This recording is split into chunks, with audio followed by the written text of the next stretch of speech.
Welcome back to The Ed Show, and thanks for watching tonight. If you know them well, then you know that they wrap themselves in the flag. They do it better than you, don't they? They claim that they will do anything for the nation's bravest soldiers, except, of course, when it comes to the money. The right-wing myth machine in this country has managed to not only demonize our teachers, as you saw in the last segment. How about sanitation workers and those who construct our roads in this country?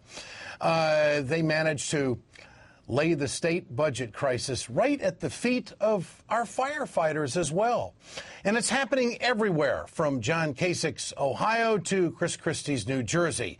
As a candidate, Mr. Christie promised the firefighters of the state that he would not, quote, eliminate, change, or alter pensions. Well, as governor, he's broken that promise, asking firefighters to shoulder extra costs. Maybe the lawmakers like Christie would be better off listening to those on the front lines.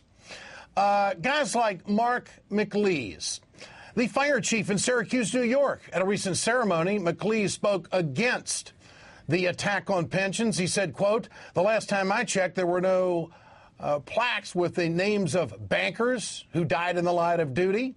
There are no statues on the Wall Street executives who laid down their lives for total strangers."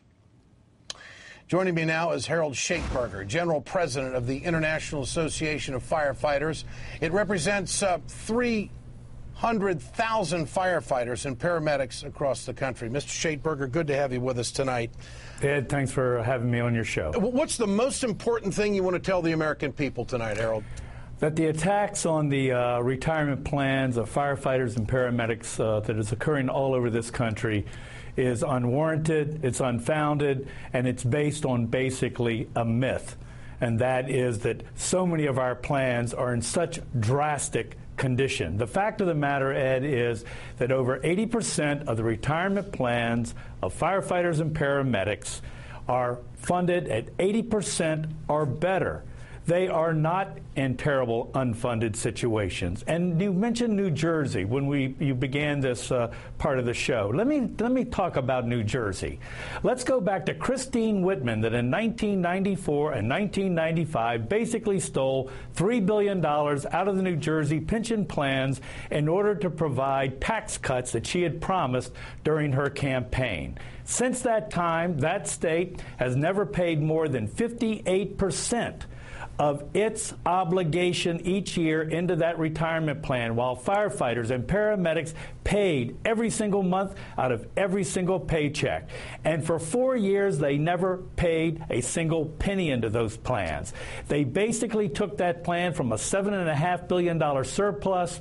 They ran it into the ground, a $34 billion deficit, and now we've got a governor who's the poster boy for pension reform, trying to lay the blame at the feet of firefighters and paramedics and other government workers. It's simply a myth, and it's a fraud. And the bottom line is they're just trying to take it out of the backs of the working folk of America. They'll go after their health care, they'll go after their wages, they'll go after their pension, anything they possibly can to the working folk to make sure that they're politically safe when it comes to balancing the budget.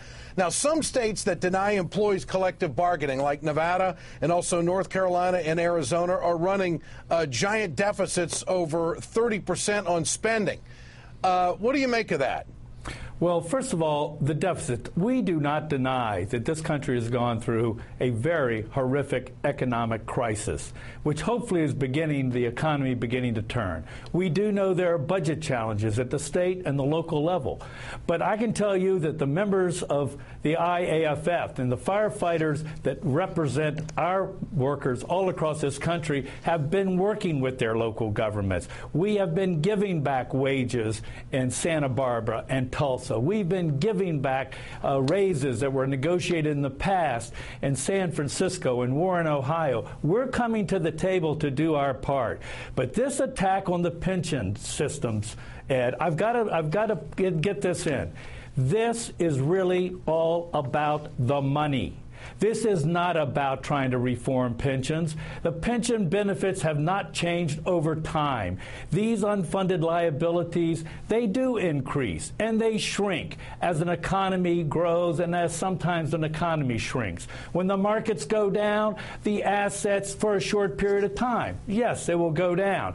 And in times of better markets, they will rise. The point is that we have Wall Street, the people with the money, the people that helped to create this economic crisis, who got their stimulus money, who got their gross bonuses, and what they want is the $2.7 trillion that are right now in well-managed, secure, trusteed pension plans that provide benefits. If they can get that money in the hand of individual workers, it's the next cash cow for Wall Street. You were doing a number of interviews, okay, and Jason Hart of the Local 92 in Toledo emailed the guy across the street, Bill O'Reilly, and asked why Mr. O'Reilly wouldn't have you on his program. Would you go on his program if he asked you to go on? Because, you know, he's looking out for everybody. That's what he says. Is he not looking out for the firefighters of America?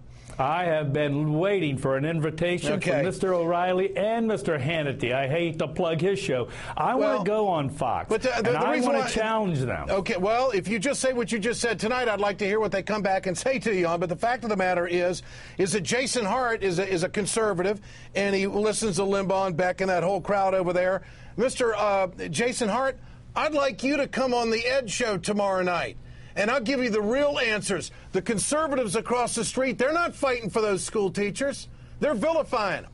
They're not fighting for the pensions of these firefighters. They're phoning up the numbers to the public in many respects. The fact of the matter is that when the rubber meets the road, it's the liberals who are out there who are fighting for the working folk of America. Mr. Schaitberger, great to have you with us tonight, and we will stay on this story. What they're doing to firefighters is un-American. It's a raw deal.